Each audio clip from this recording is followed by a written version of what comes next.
The ocean stretches to the horizon, trillions of liters of crystalline water. And you're going to die of thirst looking at it. Ironic, right? Planet covered 71% by water. You surrounded by it. But each sip of that blue liquid will accelerate your death. Your kidneys will implode trying to filter the salt. Your cells will shrivel. Your brain will swell. You'll hallucinate, convulse, and die, all while floating in an infinite ocean of how. Nature has a sense of humor. A horrible sense of humor. But there's a way out. Several, actually. And I'm going to show you each one of them. Not with laboratory equipment. Not with NASA technology. With trash.scrap. The things that will be scattered around you when civilization turns to dust. And yes, one of the methods involves urine. Your urine. But calm down. That comes later.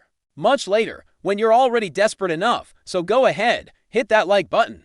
Not for me, although YouTube's algorithm appreciates your gesture, but because when you actually doing this, with cracked lips and trembling hands, you'll want this video saved. Subscribe now, turn on the bell. Do this digital survival ritual before your fingers get too swollen to touch the screen. Because believe me, when you really need this information, there won't be Wi-Fi. Let's start with the method that seems safest. Spoiler, none of them are safe. The solar well, or how to make the sun work before it kills you. Step 1. Dig your own salvation. Solar distillation. Sounds peaceful, almost zen. Let the sun purify your water. Like it's yoga for liquids. Reality, you're going to dig a hole in the ground like a desperate animal while the torrential sun burns your neck. And each shovelful of dirt feels like it weighs 15 kilos because you're already dehydrated.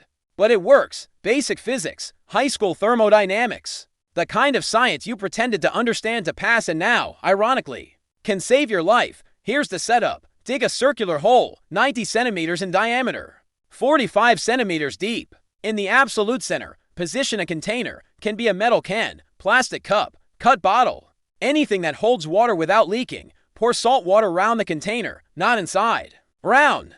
You're creating a liquid mode of death surrounding an island of hope. Poetic, dysfunctional, desperate. Now cover everything with transparent plastic, garbage bag, tarp, piece of curtain that survived the apocalypse. Stretch it over the hole. Secure the edges with rocks, sand, debris, whatever you have. Needs to be airtight. Leaking air means leaking efficiency. Place a small rock in the center of the plastic, right over the collector container. The weight will create an inverted cone. Imagine an upside-down pyramid. The tip points at your container like an accusing finger of fate. And here's the trick that would triple your production, but that 90% of people get wrong.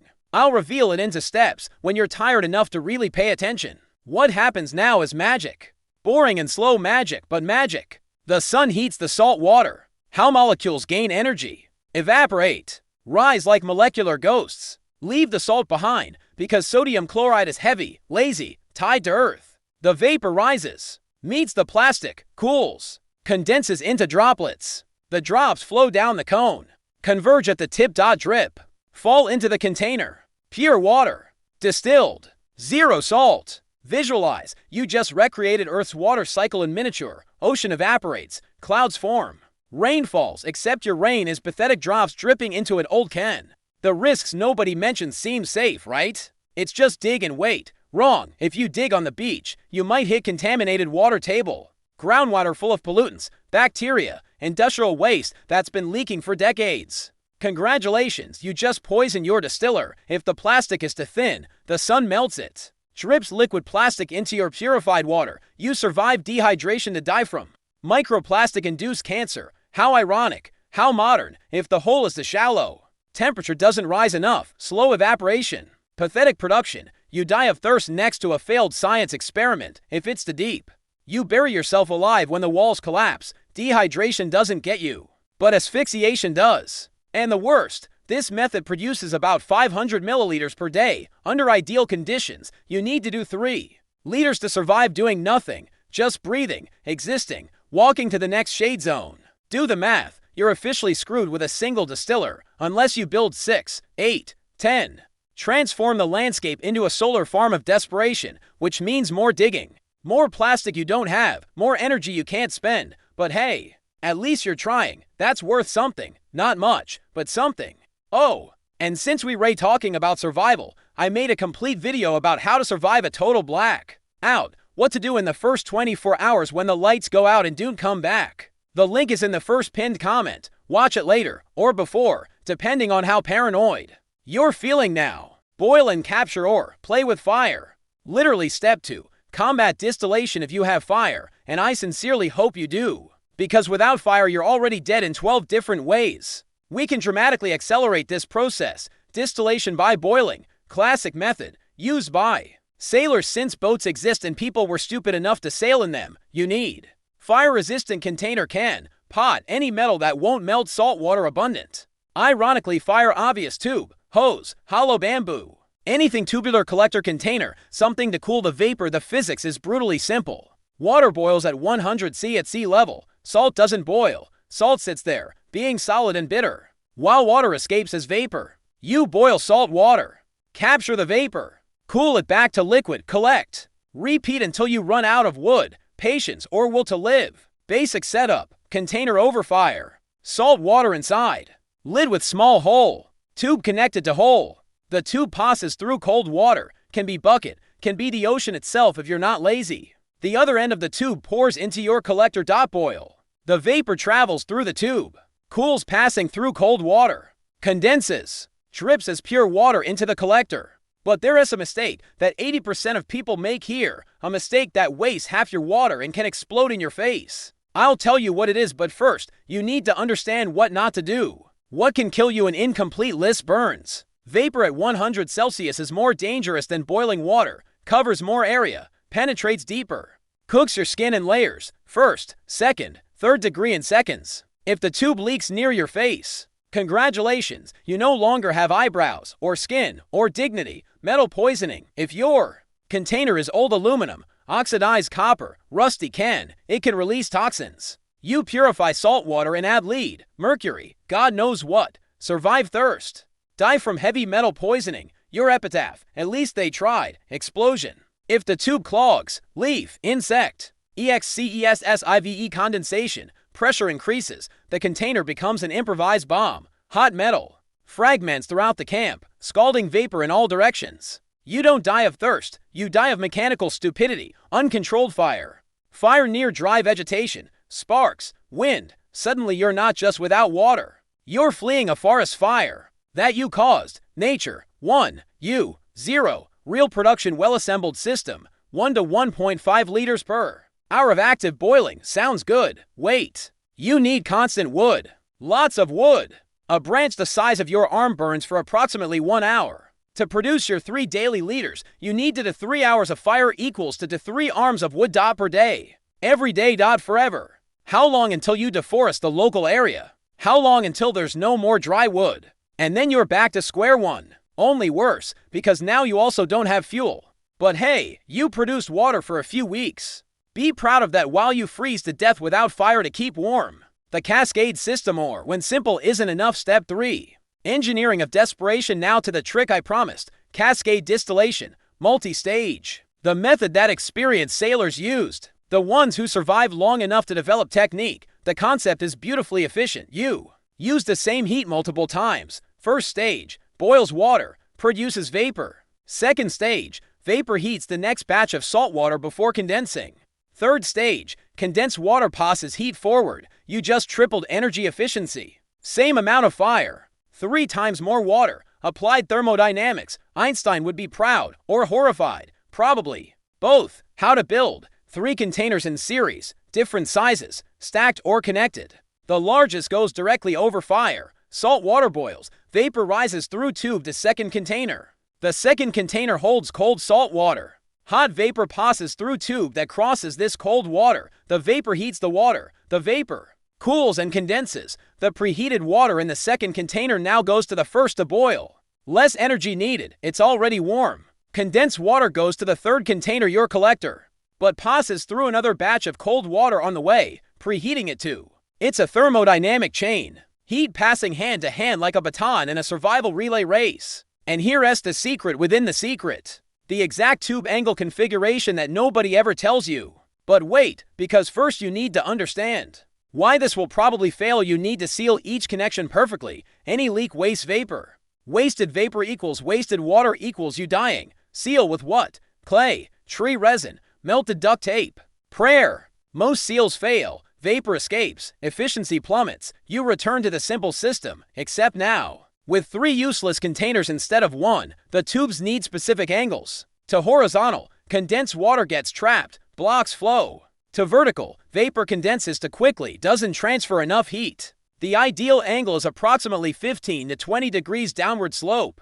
Know how you measure that without tools? You don't measure, you guess, test, fail, adjust, repeat. Complexity is the enemy of survival. Simple system, 5 failure points. Cascade system, 20 failure points. Each connection can leak, each container can topple, each tube can clog. When it works, if it works, it's beautiful, hypnotic. You watch vapor traveling through your Frankenstein system, transforming liquid death into dripping life. When it doesn't work, you wasted hours building, hours testing, hours you could have used producing water by the simple method. Choose wisely, or don't choose. Just die faster. Reality checkpoint stop. Breathe. You're still here. Look, I know this is getting dense, technical, scary, but this is exactly how survival works. It's not adventure, it's engineering under extreme pressure with 0 resources, so do this now. While you still have a functioning brain, subscribe to this channel. Seriously, it's not a casual request. It's a survival imperative, because if you're watching this far, if you're really absorbing this,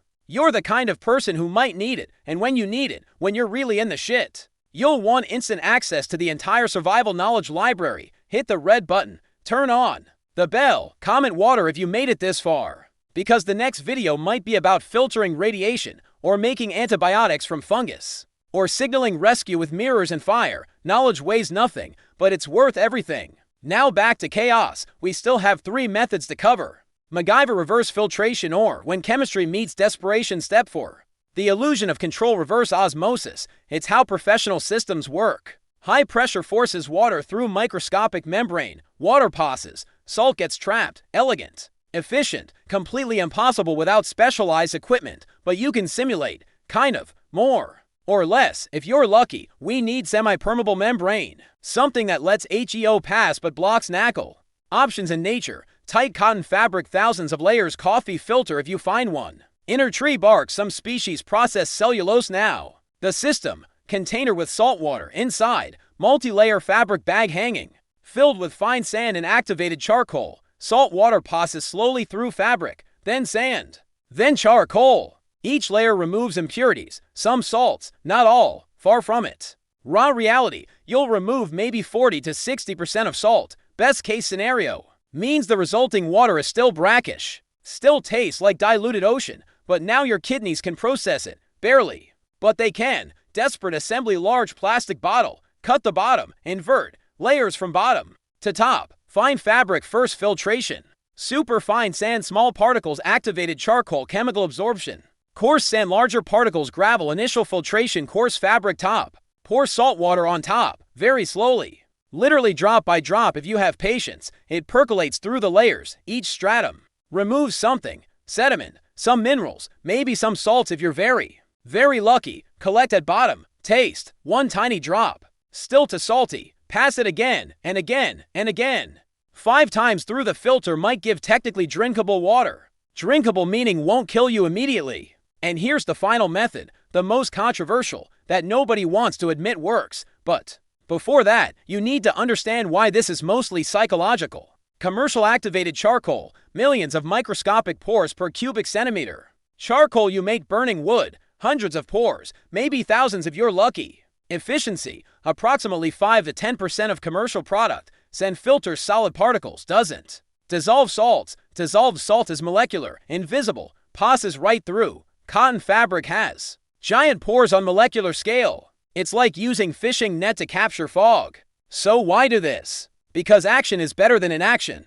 Because doing something, even if 60% effective, gives you sense of control. And psychological control can be as important as physical hydration when you ray on the edge of mental collapse. Placebo with practical potential. You're filtering hope as much as water. And sometimes, that's enough. You came far, impressive, concerning too, but mainly impressive. Now comes the real question. Are you just entertained, or are you really preparing? Because if it asks the second, if you really believe you might need this, then you need to do something now. Subscribe, share, save, not when you need it, now, when you still have internet, electricity, non-dehydrated brain. Create offline backup. Print the instructions. Practice with clean water available for comparison. Because the thing about survival knowledge is you need it before you need it. When you really need it, it's too late to learn. Turn on the bell. Comment survived if you made it this far. And let's go to the final method. The controversial one. The one nobody wants to discuss. But that can save your life when all others fail. Step 6. Last resort distillation. Let's talk about urine. Your urine. I warned we'd get here. Human urine is 95% water, only 5% urea. Salts. Toxins. Purer than seawater, 3.5% salts. Mathematically, it's easier to purify urine than ocean. Disgusting. Absolutely. Functional. Unfortunately, yes. Astronauts do this. The International Space Station recycles urine for drinking water. $1 million technology to do what you can do with can and fire. The process is identical to saltwater distillation. You boil, capture vapor, condense, collect. Urea doesn't evaporate. Toxins don't evaporate. Only water. Pure how? The result is distilled. Water, theoretically purer than tap water. Practically, well, you know where it came from. How to process the unthinkable. Collect urine in clean container. The more dehydrated you are, the more concentrated it is. Paradoxical, when you most need water, your urine is harder to purify, but it still works. Standard distillation setup. Container over fire. Condensation tube. Collector. Boil the urine. Don't breathe deep. The vapors aren't toxic, but the smell the smell vaporizes, passes through tube, cools, condenses, drips as clear water into collector. This water is drinkable, scientifically drinkable. Psychologically, you'll have to make peace with your inner demons. The psychology of desperation. First day, I'll never do this. Never. I'd rather die. Third day, maybe if I really need to, but not yet. Fifth day, how long does it take to distill? Seventh day, you're boiling your own urine and grateful for hydration. Desperation redefines disgusting. What's taboo when you're dying? What's repugnant when the alternative is irreversible cellular death? Civilization is luxury. Survival has no luxury, only bad choices and worse choices. Closing all loops. Remember the mistake 80% make in boiled distillation. It's not preheating the salt water. Wastes energy, prolongs process, can cause thermal shock in container. The specific angle of tubes, 15 to 20 degrees, allows gradual condensation without flow blockage. The ancient sailor's technique. Cascade system, fully explained. The controversial method, urine, now you know. All secrets revealed, all loops closed.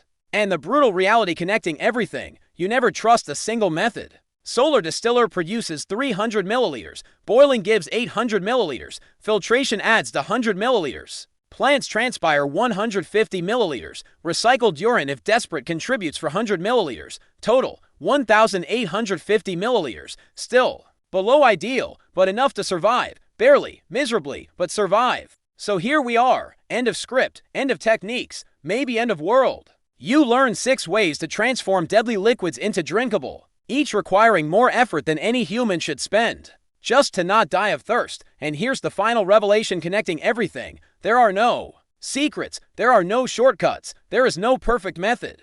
There's only you, basic physics, and will to live strong enough to boil your own urine if necessary.